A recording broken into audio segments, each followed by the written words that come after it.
The council room was massive, bigger than any building Jake Morrison had ever seen back on Earth.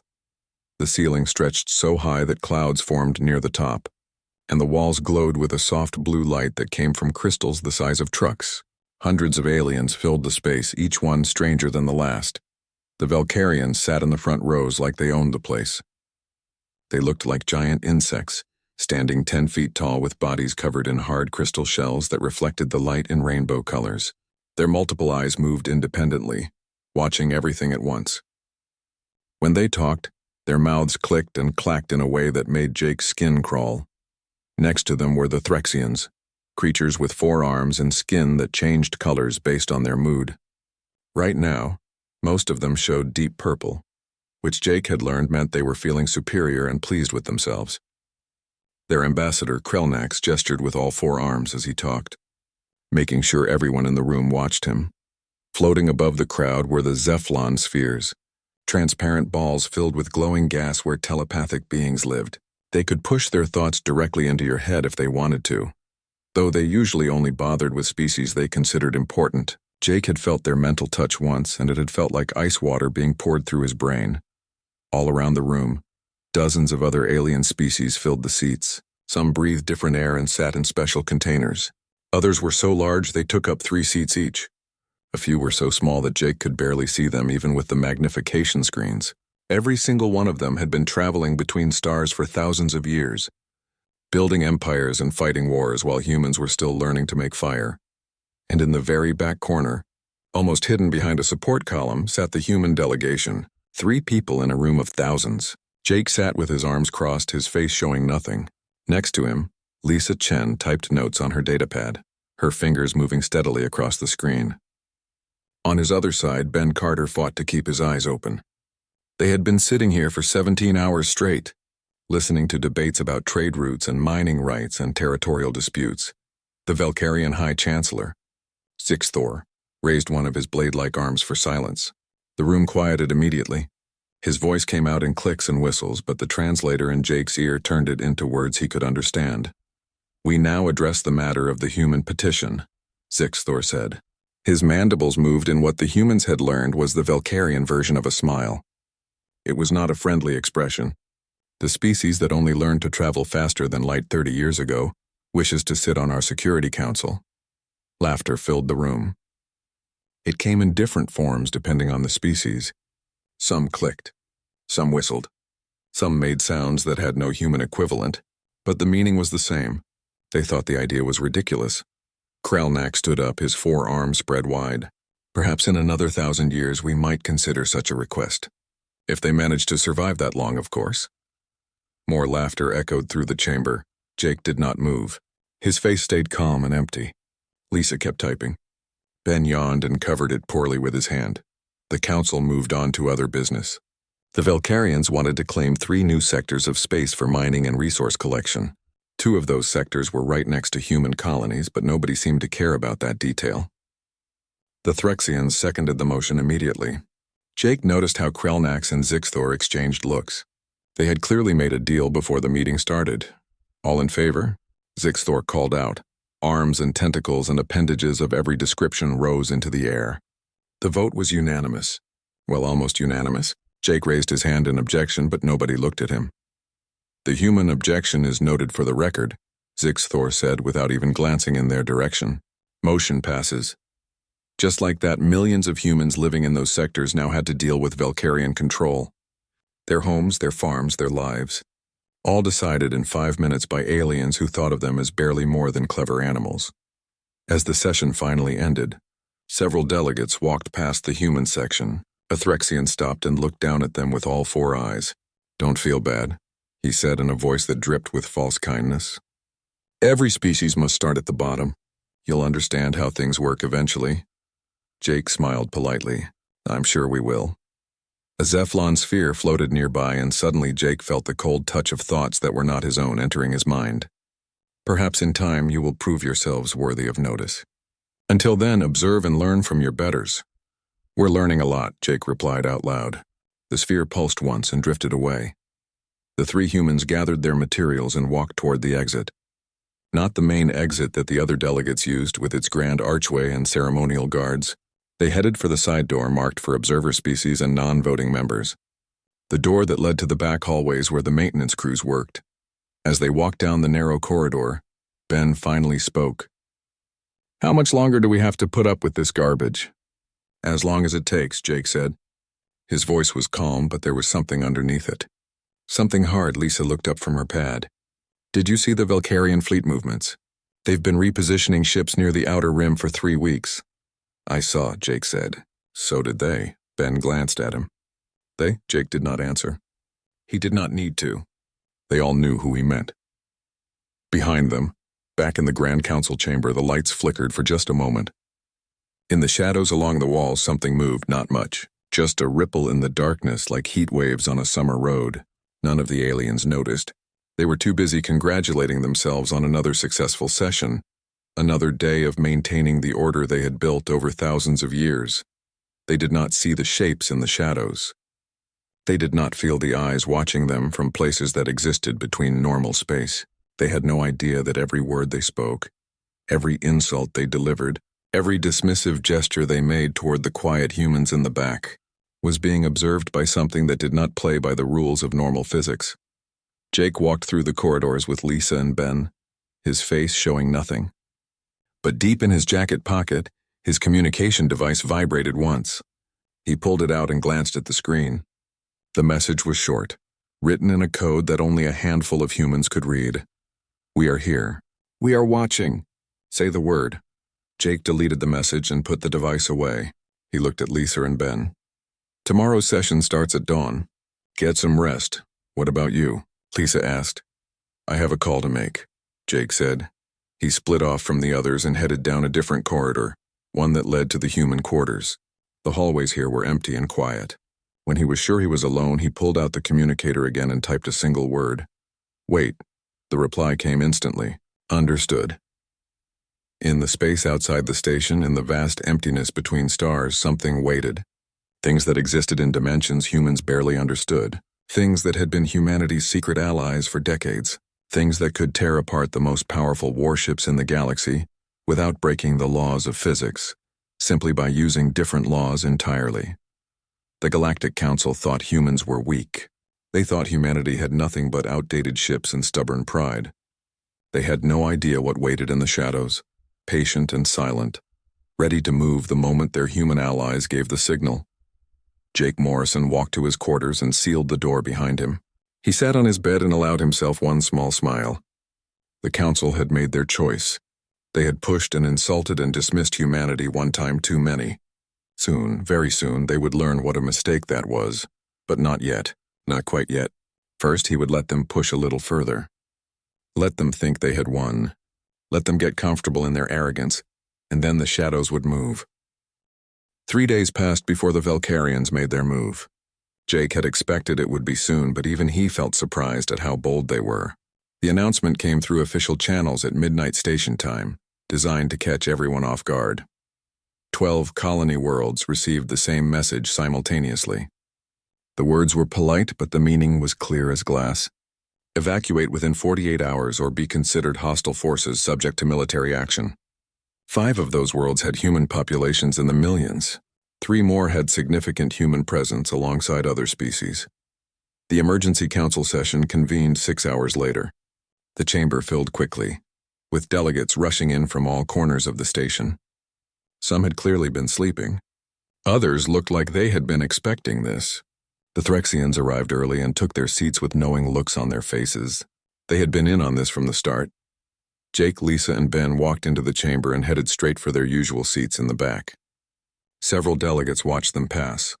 Some looked sympathetic. Most looked away. Nobody wanted to get involved in a fight between the Valkyrians and the humans. That was a good way to make powerful enemies. Zixthor stood at the central podium, his crystal shell gleaming under the lights. He carried himself with complete confidence. The Valkyrian Empire has reviewed historical territorial claims in the disputed sectors, he announced. We have determined that 12 worlds currently occupied by various species fall within our legitimate boundaries. These boundaries were established 4,000 years ago, long before current occupants arrived. Jake watched him speak. The Valkyrian's mandibles moved with satisfaction. This had been planned for months, maybe years. They had just been waiting for the right moment. The humans colonized 5 of these worlds in direct violation of established protocols. Zixthor continued.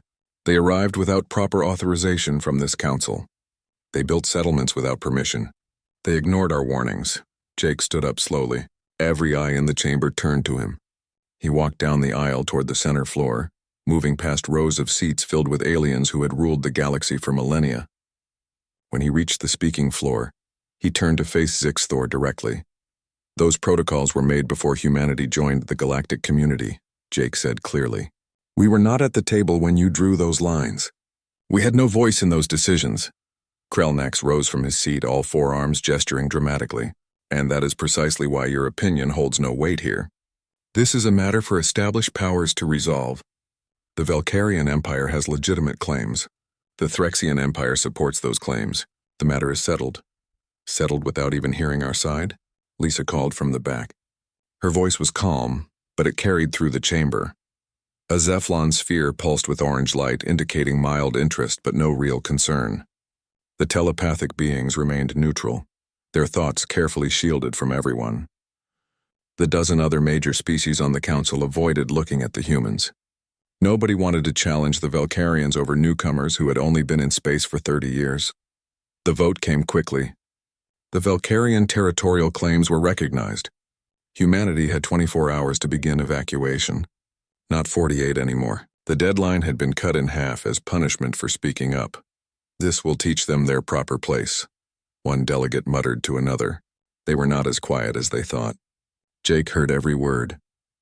As delegates began filing out of the chamber, Jake walked directly up to Zixthor. The Valkyrian High Chancellor looked down at him from his considerable height. Up close, Jake could see his reflection in the crystal shell, distorted and small. You're making a mistake, Jake said quietly. Zixthor's mandibles clicked in amusement. Is that meant to be a threat, human? What will you do? Your fleet consists of aging frigates and converted mining ships. We have conquered species far more advanced than yours. We have fought wars that lasted centuries. You are children playing in a universe you do not understand. We understand more than you think, Jake replied. Then prove it. Zixthor turned away, dismissing Jake like he was nothing, like humanity was nothing. Outside the chamber, Ben could not contain himself anymore. So we're just going to roll over? Let them push us around like we're nobody? We're going to let them think they're pushing us around, Jake corrected him. There's a difference. And what difference? Ben demanded. People are going to die if we don't evacuate in time, families, children, and for what? To prove a point? Nobody's going to die, Jake said firmly. He pulled out his communicator and typed a quick message. Trust me. Lisa read the message over his shoulder. Her eyes widened slightly, but she nodded. How long until they're in position? They already are, Jake said. They've been ready for weeks. On the 5 contested human colony worlds, the evacuation began. Civilians loaded onto transport ships with whatever they could carry. Children cried. Parents tried to stay calm and failed. The local defense forces prepared their weapons, knowing full well they could not win against a Valkyrian warfleet, but determined to fight anyway. The galactic news networks covered everything. Cameras showed human families boarding ships.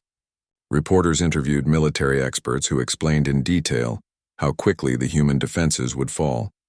Some gave humanity 6 hours. The optimistic ones predicted 12. Nobody thought the colonies could hold for more than a day. Captain Amy Rodriguez stood on the bridge of her patrol ship orbiting the largest human colony in the sector. She was 29 years old, and she had never commanded anything bigger than a mining escort before this week. Now she was in charge of defending 3 million people against an empire that had been conquering worlds since before Earth had written language. Her sensor officer looked nervous. Captain, we're reading massive energy signatures at the edge of the system. Multiple hyperspace exits. It's the Valkyrian fleet. Amy took a deep breath. She had received her orders directly from Commander Morrison himself. They had been strange orders, confusing orders, but they had been very, very specific. All ships maintain defensive positions, she commanded. Do not fire unless I give the order, no matter what happens. Captain, the sensor officer looked confused. You heard me. Hold position. Trust the plan.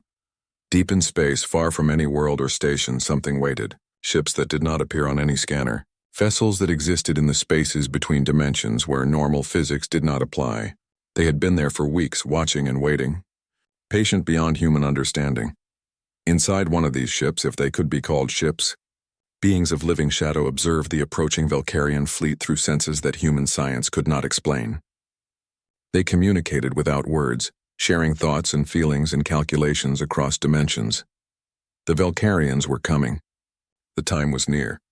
Their human allies had not given the final signal yet, but it would come soon. And when it did, the galaxy would learn a lesson it should have learned long ago.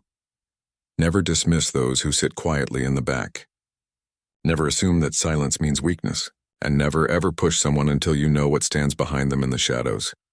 Jake Morrison sat in his quarters on the council station, watching the news feeds from the colony worlds. He saw the fear on people's faces. He saw children being carried onto ships. He saw Defense Force volunteers who knew they were probably going to die but stood their ground anyway because that is what humans did. His communicator buzzed. A message from Amy Rodriguez. Valkyrian fleet entering weapon range in 30 minutes. Requesting permission to engage, Jake typed his response. Hold position. Do not engage. Repeat, do not engage under any circumstances. The reply came back immediately. Understood. We trust you, sir. Jake closed his eyes for a moment. The weight of 3 million lives pressed down on him.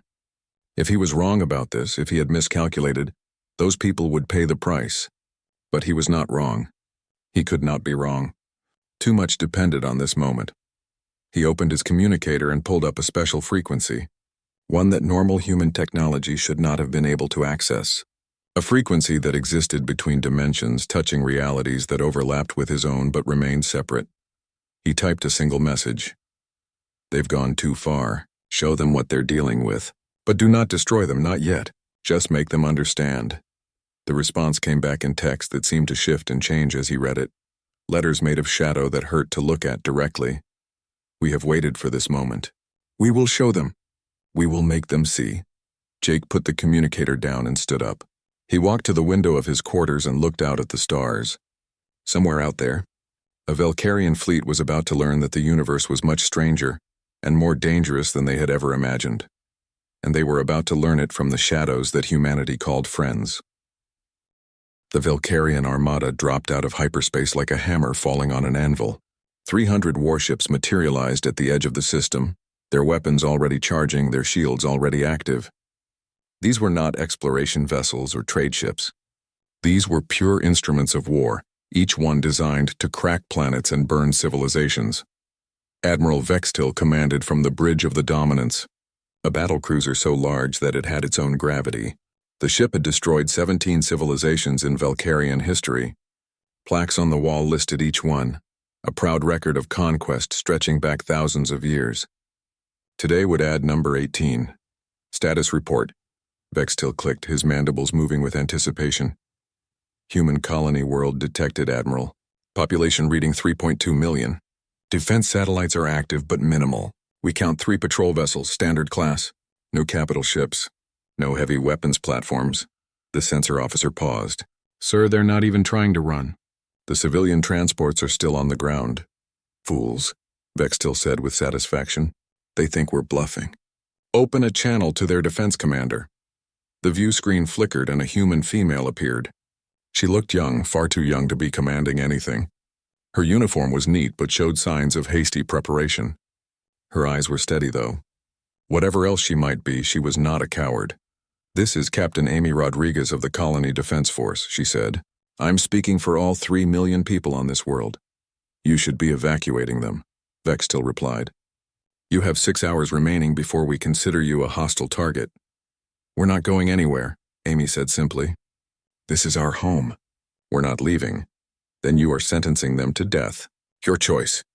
Vextil gestured with one clawed arm and the channel closed. All ships move to attack formation.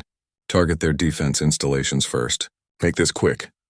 The Valkyrian fleet began its approach, moving in perfect synchronization. 300 ships against 3. It would not even be a fight. It would be an execution. The weapons officers armed their systems. Targeting computers locked onto the human satellites and patrol ships. Energy levels rose to firing capacity. On 300 bridges, Valkyrian commanders gave the order to fire, and then every sensor in the fleet went completely insane. Admiral, The sensor officer's voice cracked with something Vextil had never heard from his crew before. Pure undiluted fear. Multiple contacts emerging. I can't get a count. I can't even tell where they're coming from. What do you mean you can't tell? Vextil demanded. They have to be coming from hyperspace or normal space. Those are the only options. Sir, they're not coming from either. They're just appearing, like they were always there and we just couldn't see them before. Vexitil looked at the main view screen and felt his confidence drain away like water through his claws. Space itself seemed to be tearing open, but not in any way his science could explain. No hyperspace rifts, no wormholes, no dimensional gates. Just reality folding back on itself to reveal things that should not exist. Ships appeared. But calling them ships was like calling a star a candle. They were the shape of vessels roughly, but they seemed to be made of darkness itself, not painted black, not covered in dark material, actually made from shadow, from the absence of light, from the spaces between things. They absorbed light instead of reflecting it. Looking at them hurt the eyes like trying to focus on something that existed in too many dimensions at once.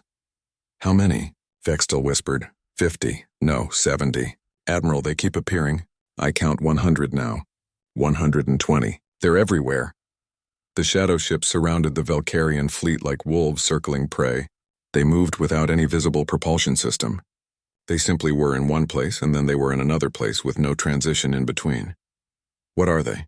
Someone asked. Nobody answered because nobody knew. Then the lead Valkyrian destroyer, the Swift Death, stopped existing. No explosion. No debris field. No energy signature. One moment it was there on sensors, a massive warship with 300 crew members. The next moment there was just empty space, like it had been erased from reality. Where did it go? Vextil demanded. I don't know, sir. It's just gone. It's not destroyed. It's not damaged. It's not there anymore. Another ship vanished. Then another. Then 3 at once. The Valkyrian fleet tried to respond, but what do you shoot at? The shadow ships did not appear on targeting computers. Weapon locks would not engage. When the Valkyrians fired anyway, shooting at visual contact alone, their beams and missiles passed right through the enemy vessels like they were made of smoke. Some weapons seemed to bend around the shadow ships, others were simply absorbed, vanishing into the darkness without any effect. Not a single shot connected. Not one. But the Valkyrian ships kept disappearing, pulled into some kind of dimensional pocket that their science could not begin to explain or understand. 5 ships, 10 ships, 20 ships. The armada that had arrived to destroy a human colony was being systematically dismantled by an enemy they could not see, could not touch, and could not escape. All ships, retreat, Vextil ordered. His voice shook. Valkyrians did not shake. They were conquerors. They were the strong ones. But right now, Vextil was terrified. Emergency hyperspace jump. All vessels execute immediately. 300 ships tried to activate their faster-than-light drives at the same instant. 300 ships failed. Some kind of field surrounded the entire system. A barrier that prevented any form of FTL travel. They were trapped. Locked in normal space with enemies they could not fight. The shadow ships continued their attack. They moved through the fleet like ghosts, appearing next to Valkyrian vessels. And those vessels would simply cease to exist. Not destroyed, not even killed. Just removed from reality as if they had never been there at all. On the council station, emergency alarms screamed through every corridor. Delegates rushed back into the chamber, many still in their sleeping clothes. The main view screen showed live feeds from the Valkyrian fleet, transmitted before the ships vanished. The assembled races of the galaxy watched in complete horror, as an armada that could have conquered entire species was picked apart like a child pulling wings off an insect. Zix Thor stood frozen in his seat, mandibles locked open in shock. What is happening? What are those things? He spun toward the human section where Jake Morrison sat calmly with Lisa and Ben flanking him.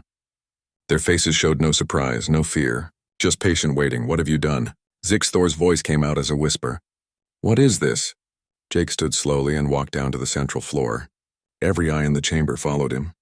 The view screen behind him showed another 6 Valkyrian ships vanishing from reality. We told you that you were making a mistake, Jake said quietly. We tried to warn you. Those ships, a Threxian delegate stammered. They're human, but how?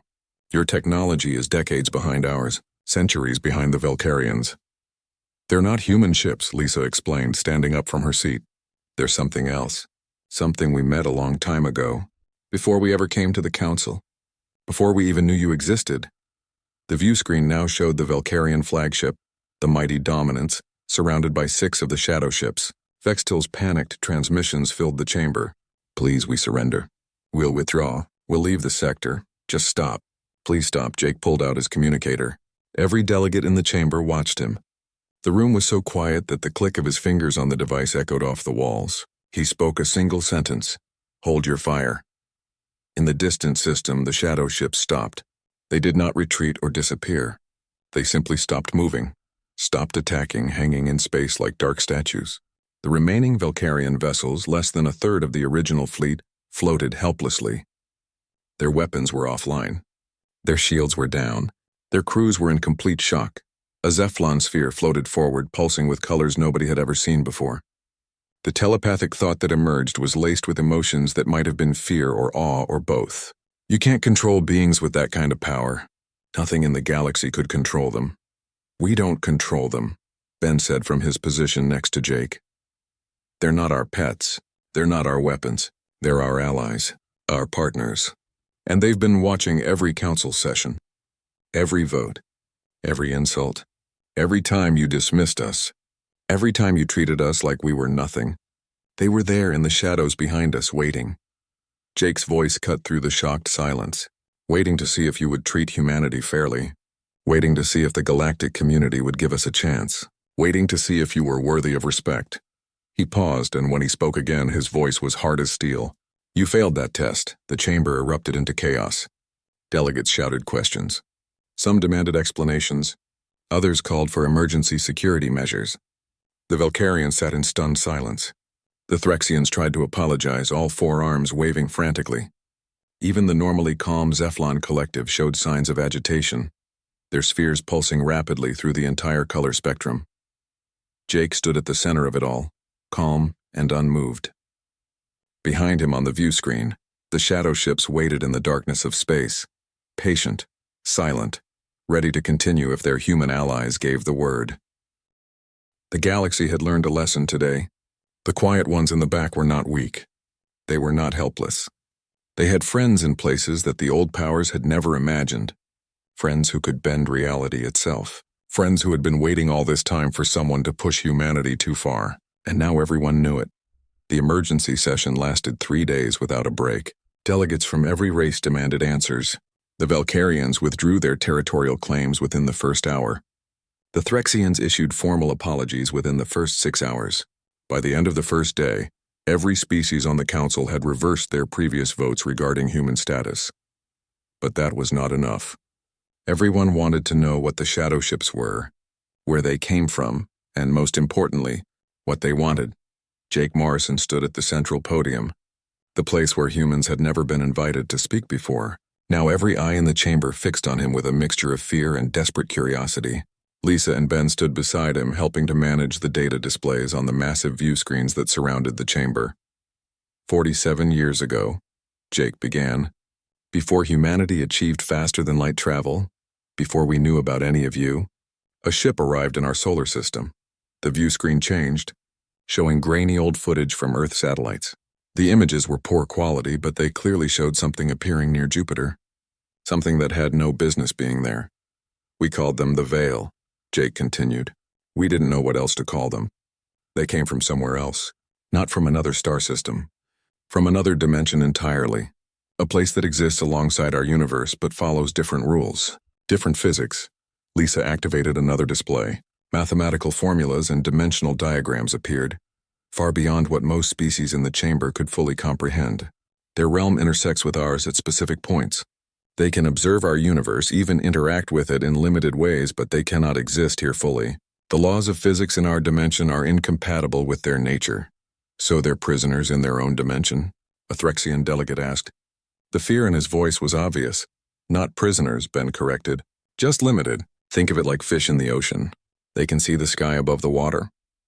They can even break the surface for brief moments. But they can't live there permanently.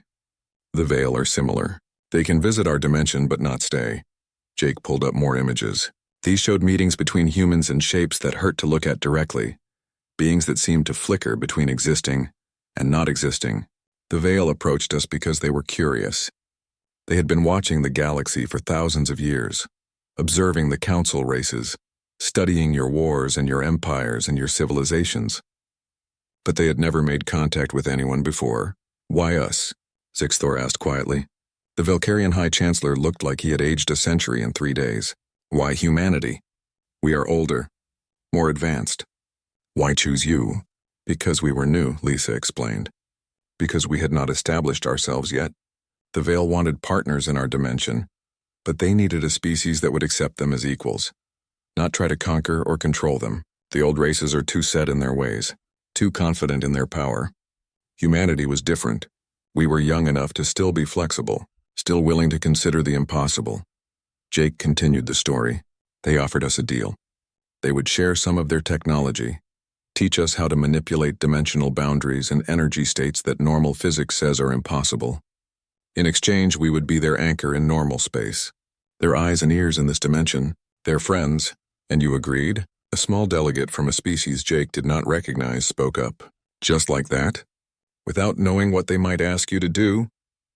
We debated for 2 years, Ben said. Every major government on Earth was involved. Scientists, philosophers, military leaders, religious figures. Everyone had an opinion. But in the end, we decided that having powerful friends was better than being alone in a galaxy we knew nothing about. So we signed the treaty, Jake said. The Veil helped us develop FTL technology, not by giving us the complete designs, but by teaching us the principles. We built our own drives using a combination of their dimensional knowledge and our engineering. It took us years, but when we finally succeeded, we joined the galactic community. The chamber was silent now. Every delegate hung on every word. We kept the Veil secret, Lisa continued. We knew that if we revealed our alliance too early, the established powers would see us as a threat. So we played weak. We let you dismiss us. We sat in the back and said nothing while you made your deals and carved up the galaxy. The Veil watched from the shadows, patient and silent, waiting to see if you would give us a fair chance. But you didn't. Ben's voice carried an edge of anger. You pushed us aside. You insulted us. You laughed at us. And when we asked for the Valkyrians to respect our territory, you sided with them instead. Jake's voice went cold. So we decided it was time for you to learn the truth. Zixthor stood slowly. What do they want? The Veil. What is their ultimate goal? Why help you at all? They're bored, Jake said simply. The bluntness of the statement shocked the chamber. They've explored every corner of their dimension. They've seen everything their realm has to offer. They want to experience our universe, but they can't do it alone. They need us. In exchange for helping them observe and experience our dimension, they protect us. They share their knowledge. They stand with us. A Zephlon sphere pulsed forward. The telepathic voice that emerged carried nuances that words alone could not express. Curiosity mixed with concern, mixed with something that might have been longing. Can they communicate with others? Could they partner with other species? They're interested in meeting others, Lisa said carefully. They've watched all of you for centuries. They find the diversity of galactic life fascinating. But there's a condition. Every delegate leaned forward slightly. Jake let the moment stretch before speaking. Humanity gets a permanent seat on the Security Council with full voting rights and veto power. Our colonies are recognized as sovereign territory that cannot be challenged or claimed by others. And most importantly, you treat us as equals from this moment forward. No more sitting in the back. No more dismissing our concerns. No more voting on matters that affect us without including us in the decision. He paused, then added, These terms are not negotiable. The chamber exploded into discussion. Some delegates protested. Others accepted immediately. The Valkyrians and Threxians agreed so fast they nearly interrupted each other. The Zephlon collective withdrew into private telepathic communion to discuss among their merged minds. For the first time in galactic history, a major council vote was unanimous within 5 minutes. Every single delegate voted yes. Humanity was granted everything Jake had demanded and more. 3 species immediately offered trade agreements on favorable terms. The Valkyrians proposed a joint research station as a sign of good faith. Even the proud Zephlon collective requested permission to meet with the Veil. As the session ended and delegates began filing out, Zixthor approached Jake privately. His mandibles clicked softly, a sign of deep thought among Velcarians. "You could have destroyed us," he said quietly. "The Veil could have erased the entire Velcarian Empire. Why didn't you?" Jake met his compound eyes steadily. "Because that's not who we are. We don't want to conquer. We don't want to dominate. We just want respect. We want to be treated as equals. We want a fair chance to build our future without being pushed around by those who think age equals wisdom. You have our respect now," Zixthor said, "but you will also have our fear." "Is that what you wanted?" "Fear is better than being ignored," Jake replied. "Fear means you'll think twice before dismissing us again. Fear means you'll remember this moment the next time you're tempted to treat someone as lesser because they're new or different." The Velcarian High Chancellor nodded slowly. "We will remember. I promise you that." That night, Jake sat in his quarters with Lisa and Ben. They were exhausted, but there was still work to do. A communication came through on the dimensional frequency, the special channel that only humans in the Veil could access. The message appeared on Jake's screen in text that seemed to shift and change. Letters made of shadow that required focus to read. "Well done, friends. The galaxy is more interesting with you properly positioned in it. We look forward to meeting others of your galactic community, but they must approach with respect." Jake typed his reply carefully. "Thank you for your patience. Thank you for waiting while we tried to solve this diplomatically, and thank you for showing them what happens when they push too far." The response came quickly. "You are welcome. We have waited millennia to find partners like you. We will wait millennia more if needed, but we are glad that patience is no longer required." Lisa looked up from her own datapad. "The Zephlon Collective has formally requested a meeting with the Veil. They want to establish diplomatic relations." "So do the Velcarians and 4 other species," Ben added. "Everyone wants to be friends now." "Good," Jake said. "Let them. The Veil are interested in studying other species anyway. This works out for everyone." He paused. "Well, everyone who treats us with respect from now on." Outside the station, in the vast darkness of space, the shadow ships faded back into their dimension. But they did not go far. They never went far anymore. They stayed close, watching over their human allies, ready to return the moment they were needed. Every species in the galaxy knew they were there now, knew what they could do, knew that the quiet humans who used to sit in the back had friends in places nobody else could reach. The balance of power had shifted, and it would never shift back. 6 months passed, and the galaxy looked different than it had before. The changes started small but grew quickly, spreading through the council like ripples in water. The human delegation no longer sat in the back corner. Their seats were front and center now, positioned between the Velcarian and Threxian sections. When Commander Jake Morrison spoke, the entire assembly listened with attention they had never shown before. But the real changes went deeper than just seating arrangements. The Velcarian Empire had restructured completely. Zixthor remained as High Chancellor, but his approach to leadership had transformed. In a speech that shocked everyone, he stood before the council and admitted fault. "We became arrogant," he said, his mandibles clicking with shame. "We confused age with wisdom. We thought our thousands of years of history made us superior. The humans taught us that we were wrong. The Velcarians opened their archives to human scholars. Ancient technology, historical records, scientific discoveries that had been kept secret for millennia were now shared freely. In exchange, humanity helped negotiate peace treaties with 3 species the Velcarians had conquered generations ago. Worlds that had been under occupation for centuries gained their freedom. The Velcarian Empire shrank by choice and somehow became stronger for it. The Threxian Empire moved more carefully. Krelnax had been replaced after the Shadow Incident. The new ambassador was named Sixara, a younger female with 3 arms instead of the usual 4. She approached humanity with the careful respect of someone who had learned a hard lesson. "We would like to understand the Veil," she told Lisa during a private meeting. "Not to exploit them, not to use them, just to learn from them, to understand how the universe can be so much stranger than we imagined." Lisa arranged the meeting. 3 Threxian scientists were given permission to observe as a Veil ship materialized in a carefully controlled space near the council station. The scientists returned different people. They spoke of mathematics that folded reality like paper, physics that operated on principles their entire civilization had never considered. One of them quit his position and devoted his life to studying dimensional theory. Another wrote a book that became required reading in universities across a dozen species. The third simply stared at stars differently from then on. The Zephlon Collective proved the most interesting case. Their telepathic abilities allowed them to sense the veil in ways other species could not. They sing. The collective's prime consciousness told Jake during a formal meeting. Your allies sing in frequencies that exist between dimensions. We can feel the music even if we cannot fully hear it.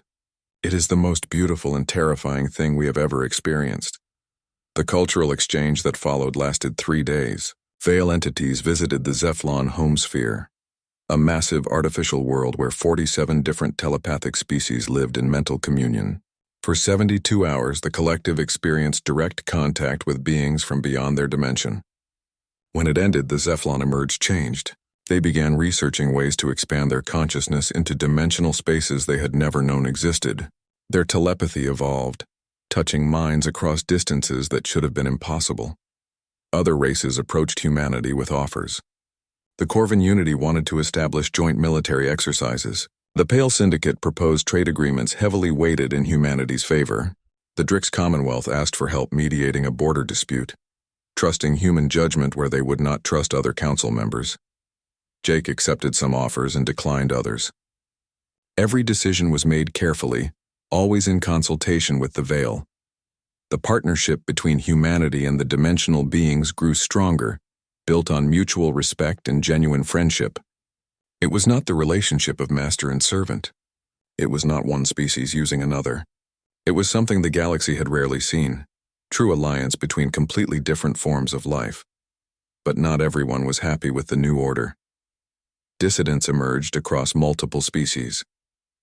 Radical groups claimed that humanity had cheated their way to power, that the Veil were a crutch proving humans could not succeed on their own merits. Several attempts were made on human diplomats. Everyone failed, intercepted by Veil Guardians long before the attackers got close. The would-be assassins were captured alive and turned over to Council security.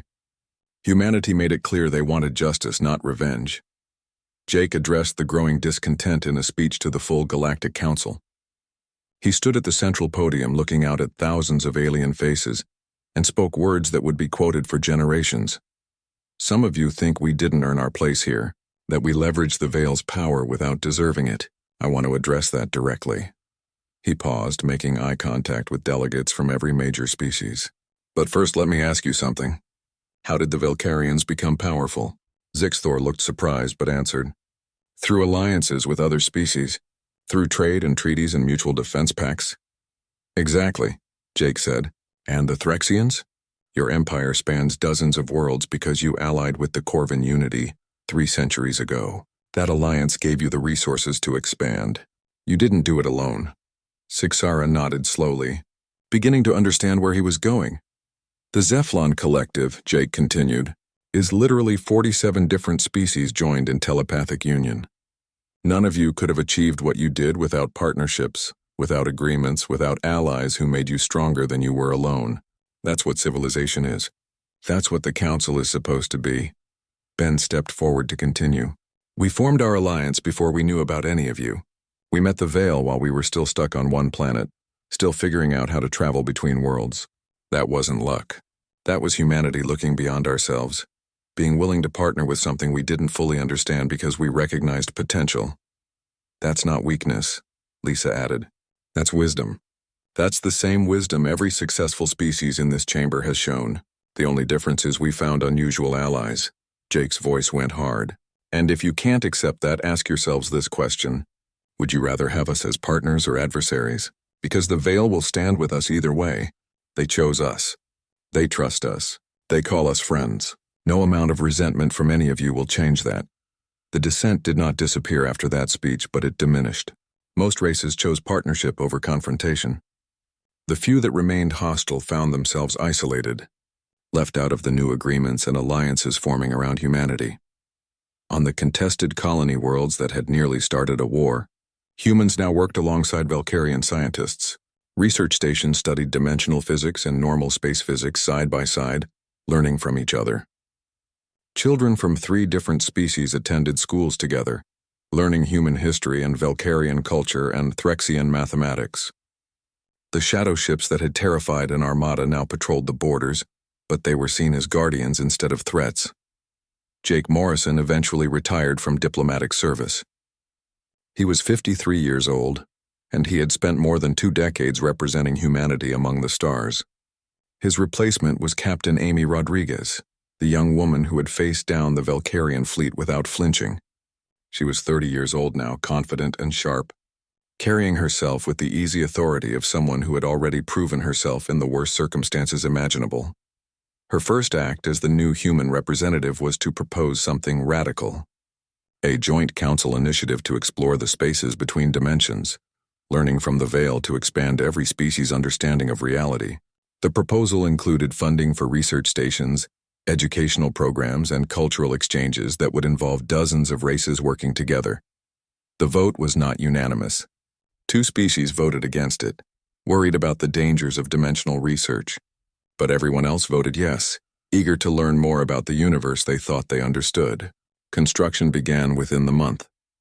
On his last day in the council chamber, Jake stood in the back corner where he had spent so many hours being ignored. He ran his hand along the seat where he used to sit, remembering those early sessions when no one would listen to him. When he was just another face from a species the galaxy considered barely civilized, Lisa found him there. Feeling nostalgic? Maybe a little, Jake admitted. We came a long way from here. We did, Lisa agreed. Do you think it will last? The peace? The partnerships? Jake was quiet for a moment, thinking. Nothing lasts forever. Alliances shift, power balances change, but we changed something fundamental. We showed them that strength comes in forms they never expected, that the quiet ones in the back might have friends they never imagined, and that those friends might be more dangerous than any fleet, Lisa added. More dangerous and more valuable, Jake corrected. The Veil taught us as much as we taught them. They gave us technology, sure, but more than that, they gave us perspective. They showed us that the universe is bigger and stranger than anyone realized. That lesson is worth more than any weapon. Ben joined them, carrying a bag with Jake's personal items from his office. Ready to go, old man? I'm 53, not ancient, Jake protested. And yes, I'm ready. Let's go home. As they walked toward the exit, the main exit this time, delegates from a dozen species stopped to say goodbye. Zixthor presented Jake with a crystal tablet inscribed with Valkyrian symbols of honor. Zixara gave him a ceremonial blade that Threxian warriors carried into their first battle. The Zephlon collective sent a telepathic farewell that felt like warm sunlight inside his mind. Jake accepted each gift with grace, shaking hands and claws and tentacles and appendages of every description. When he finally made it out of the chamber, he looked back one last time at the room where so much had changed. The lights flickered briefly. Just a small ripple in the power system, anyone else would have thought. But Jake knew better. He smiled and waved at the shadows in the corner where normal light did not quite reach. A message appeared on his personal communicator, written in text that seemed to shift and change as he read it. Farewell, friend Jake. You and your species have made this universe more interesting. We look forward to many years of partnership with your people. Thank you for being the first to see us not as tools or threats, but as equals. Jake typed his response carefully. Thank you for taking a chance on us when we were nobody. Thank you for waiting in the shadows until we needed you. And thank you for teaching us that friendship can exist even between beings from completely different realities. Outside the station, in the darkness between stars, the shadow ships continued their eternal watch. They were not visible to normal sensors, but every species in the galaxy knew they were there, knew what they represented, knew that humanity had allies who could bend the rules of physics itself. The quiet ones who used to sit in the back had proven themselves. The galaxy would never underestimate them again, and in the shadows, patient and eternal, the Veil kept watch over the friends who had given them a window into a universe they could finally explore.